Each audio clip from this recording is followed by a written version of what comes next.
1. Please make sure you got all accessories in the package before assembly.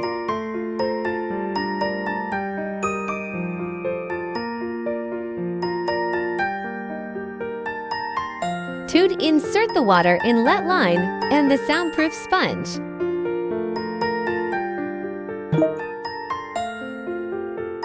3. Attach it as shown. 4. Add water through the hole. 5. Secure the tray on top of the cover. 6. Align the handle with the groove and slide it downwards. 7. Long press the button to start the fountain.